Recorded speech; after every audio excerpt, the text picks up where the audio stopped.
It's obvious by now that the war in Ukraine has disrupted many aspects of the world economy. But the war has also shone some light on another force at play. We are witnessing the emergence of, the rise of emerging market economies. And as their weight increases, some reorganization of the way the economic world is structured, the political world is structured, is bound to happen. And we're witnessing some of that. Today, we ask IMF Chief Economist Pierre-Olivier Gourinchas what the rising power of emerging market economies might mean for the importance of the US dollar in the international monetary and financial system. It's not going to undermine the dominance of the dollar in relative terms, but it might lead countries to rethink their accumulation of dollar reserves a little bit. Pierre-Olivier Gourinchas published an article on shifting geopolitical tectonic plates in the latest Finance and Development magazine and spoke to me from France, where he began his distinguished career in economics. So economics is so ingrained in our daily lives, we can't really ignore it, but I'm always interested in hearing what motivates people to pursue a career in it. Was there a moment in your youth where you said, this is for me, or was it more subtle than that? Well, I guess I was in college in France, and I was coming from the science track, so I was studying to become a physicist. Wow. And but I always had some sort of some interest in social sciences, and I decided to take a few courses in economics, and then I had but it was more sort of, I was thinking of it as general culture, not necessarily something I would do professionally.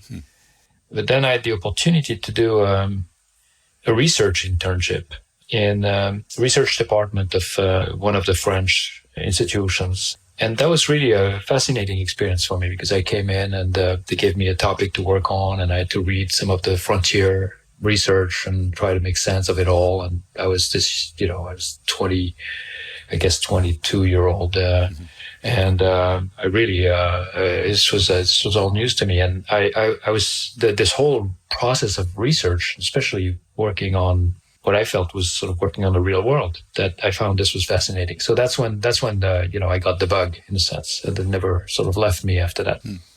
And so you work on, now, obviously you work on a lot of different aspects in the field, but your work on dominant reserve currencies has gained a lot of attention, especially recently, given the relevance of that today. And, we'll get into that shortly. But why dominant reserve currencies?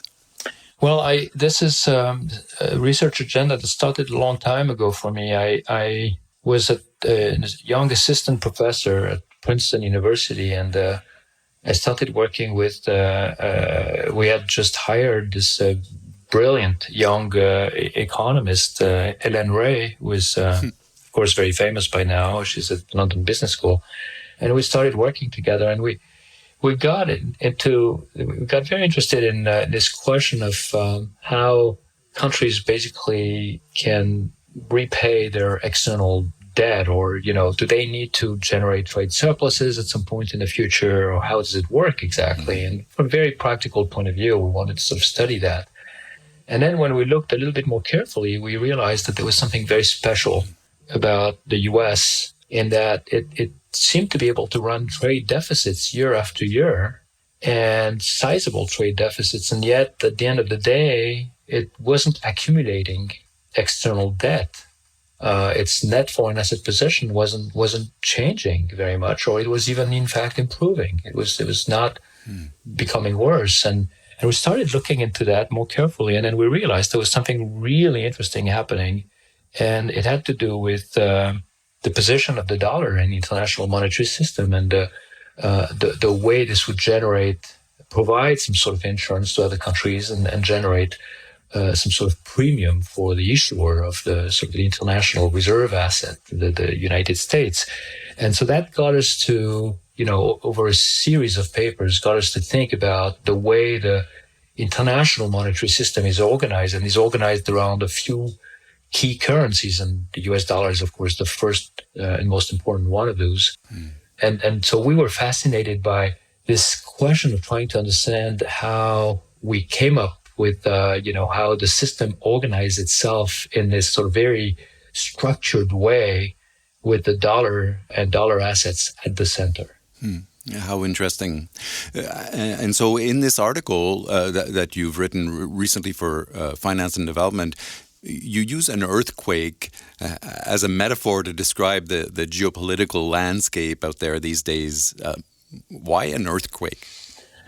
Well, the metaphor of the earthquake came, maybe this is, I'm showing my California roots here. I've been spent 20 plus years in Northern California and not very far from some of the earthquake fault lines.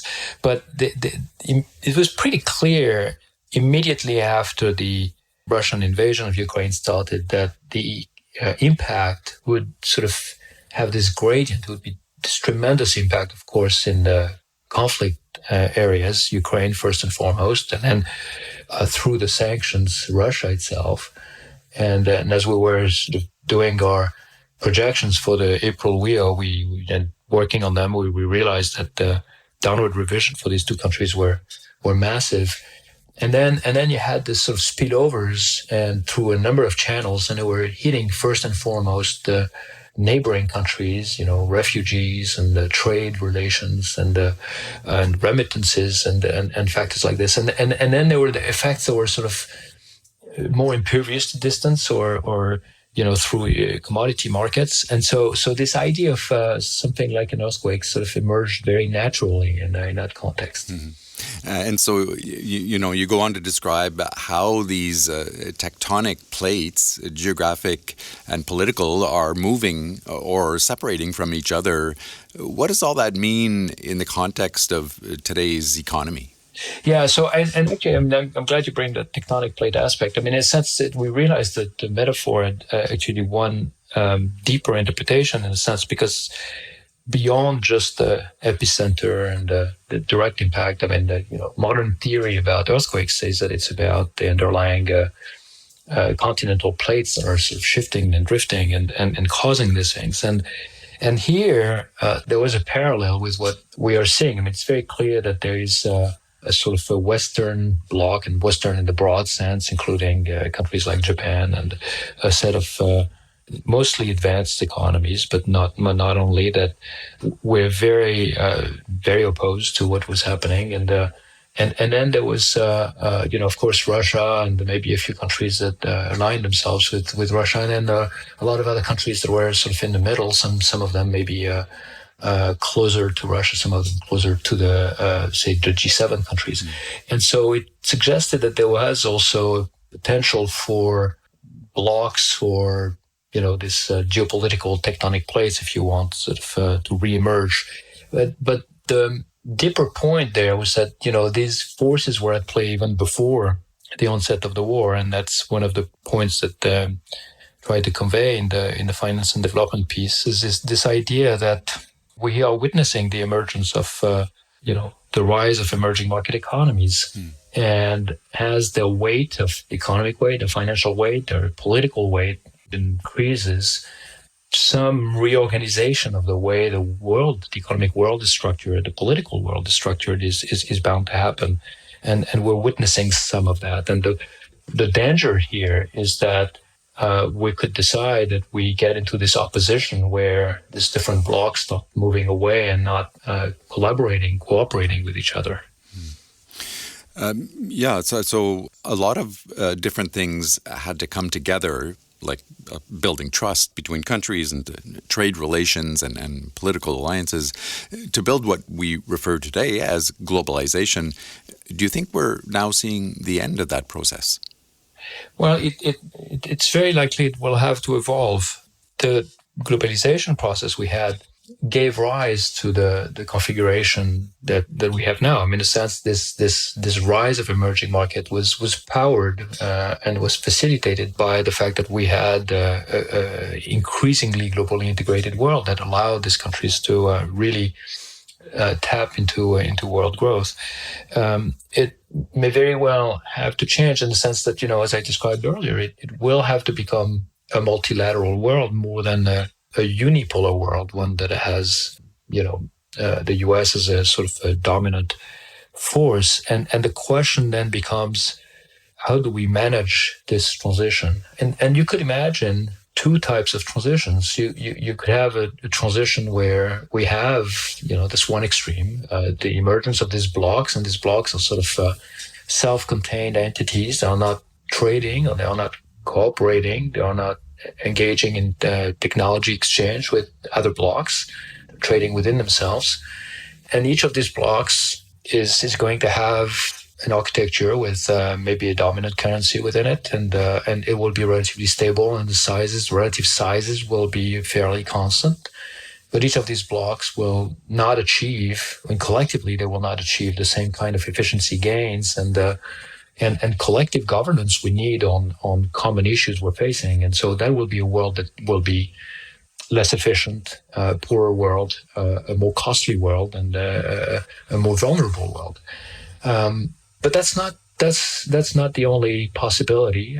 We can also think about a world that remains multipolar, but where we have ways of engaging across the aisle, across the globe, in terms of common goods that we need to make progress on, whether it's climate change or pandemic preparedness or securing energy security for everyone, and digital currencies, and the need to, which is sort of an aspect of a common good as well, and think about ways in which we want to organize their emergence. And it's a more complicated world, but it's also one that promises to be more efficient and to achieve higher standards of living for all. So that's the task that's ahead of us. An institution like the fund, this is sort of the work we have to engage in, is to make sure that we maintain these lines of dialogue, that we maintain this communication, that we maintain this engagement, even if we have countries that are not necessarily talking to each other much sometimes. So if we do manage to get, if the world manages to get through this period and not drift apart in these geopolitical tectonic plates, as you describe them, does that mean, do you think that the dollar will also maintain its status as the dominant reserve currency in the world? It will probably have to evolve, although the timeline on this is probably, I mean, I don't want to say it's the same time scale as as continental drift, but it's fairly slow. And so what I mean by this is that, if we were to look down the road 20, 30, 50 years, I think it would be a reasonable prediction to expect that somehow there is more than one dominant currency. And but the number of steps that we would have to implement to get there, and to get there in sort of a smooth fashion, are actually quite numerous. And so nothing is going to happen anytime soon. What might be happening in the near future is, if you think about, for instance, the desirability of dollar reserve accumulation by countries. Well, clearly, if you think that countries are holding dollar reserves in part, it's not the only reason, but in part because it's a form of insurance, it's a form of safe asset that they want to be holding. And there are sound arguments that this is behind part of the reserve accumulation that many countries are doing. Certainly the fact that, there's been some degree of arbitrariness that has been injected in the system, with the possibility that, these reserves might be frozen by the decisions of, U.S. authorities, and, seen from the perspective of those countries accumulating those reserves, those decisions might seem arbitrary. So that reduces the usefulness of reserves, and it doesn't mean that there is an alternative out there. I mean, there isn't really. At scale, there isn't really anything that would all of a sudden be relatively safer than the US dollar. It's just that safety is not an absolute concept. It's a relative concept. And the fact that dollar reserves may seem as being slightly less safe doesn't mean that everything else is somehow safer relatively. It might not be the case. But it might lead countries to rethink the overall amount of self-insurance they want to do. So we might see less accumulation of reserves. Reserves right now are one of the primary ways in which countries can try to fend off external shocks that they're facing. And the global financial safety net, something that we measure at the fund, about $13 trillion of that global financial safety net, which might be something of the order of $18 to $20 trillion overall, but 13 of that is in the form of international reserves. The IMF resources themselves are about $1 trillion. And so you have a reduction in that amount of reserves. Countries decide that, that insurance is not really desirable any longer, or not to the same extent, then we'll have less insurance. Potentially, means countries might be more vulnerable.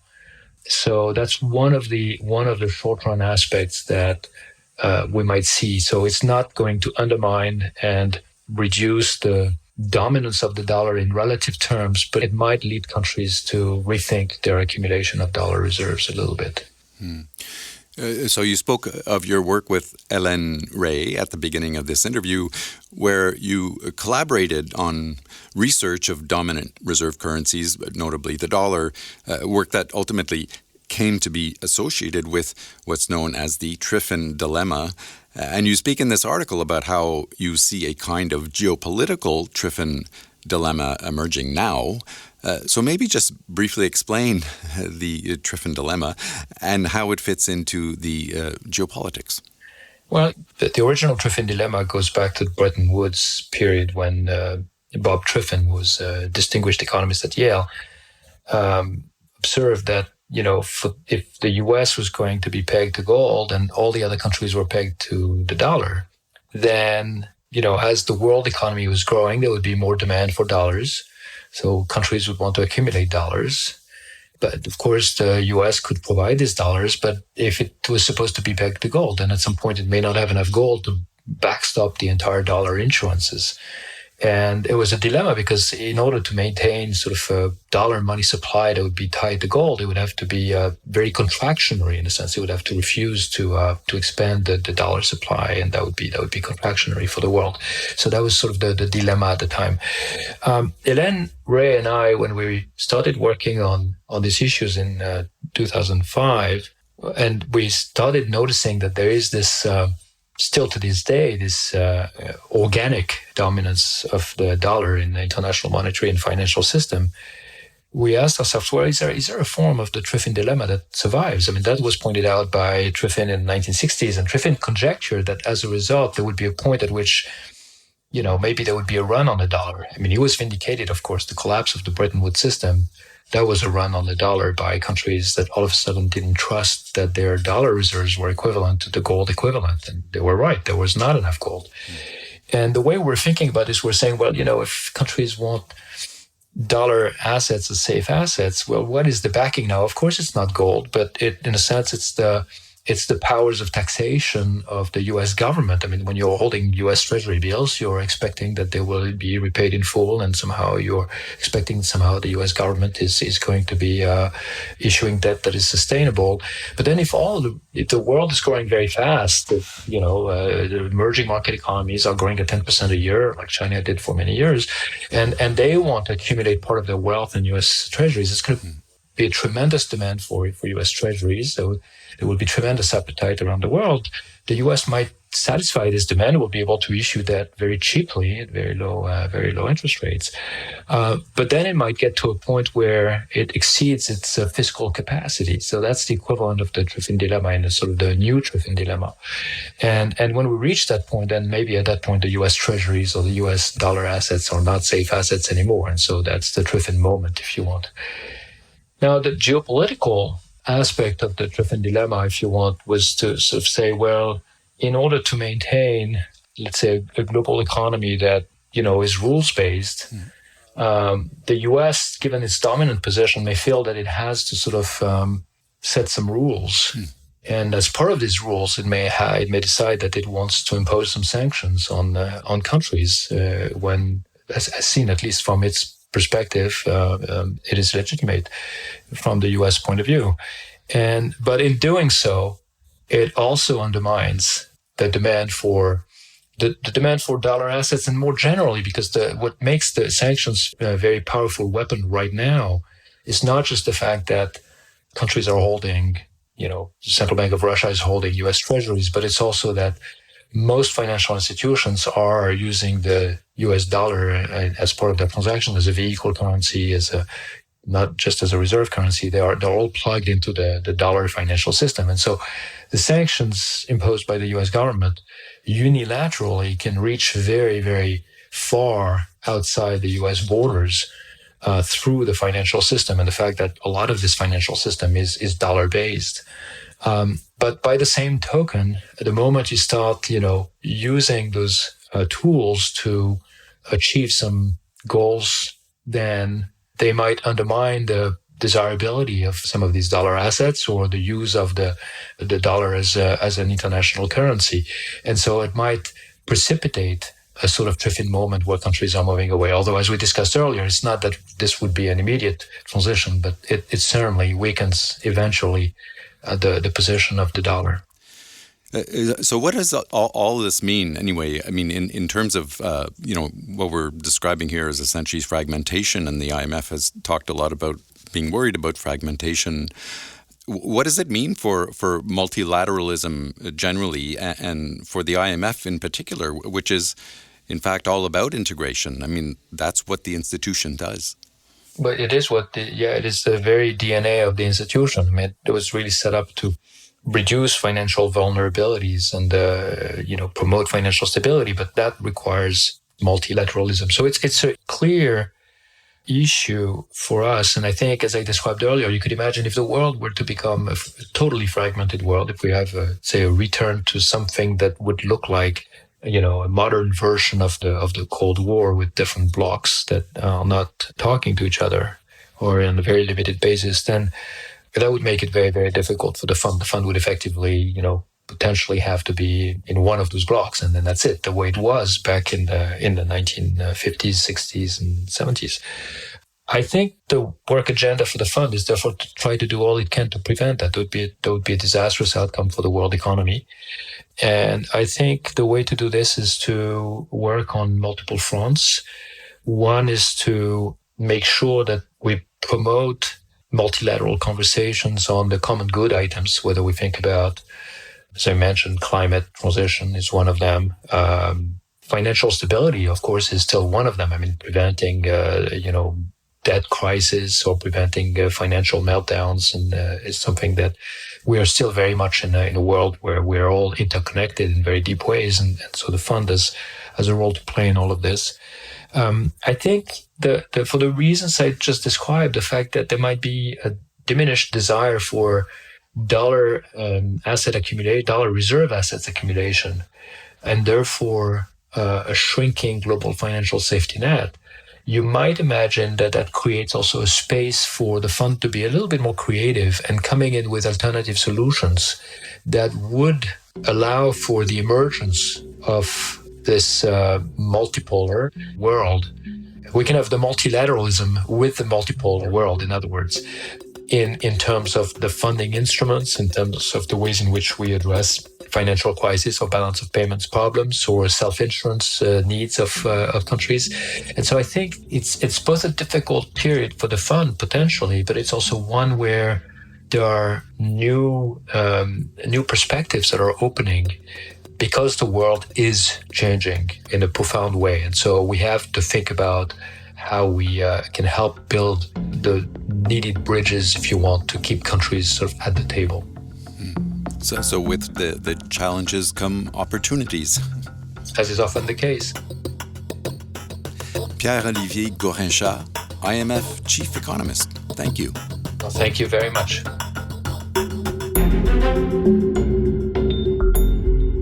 Pierre-Olivier Gourinchas is the IMF's Economic Counselor and Director of the Research Department.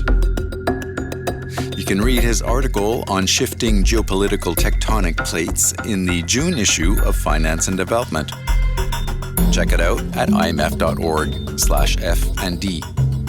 And look for other IMF podcasts on Apple Podcasts or wherever you listen. You can also follow us on Twitter at IMF_podcast. I'm Bruce Edwards. Thanks for listening.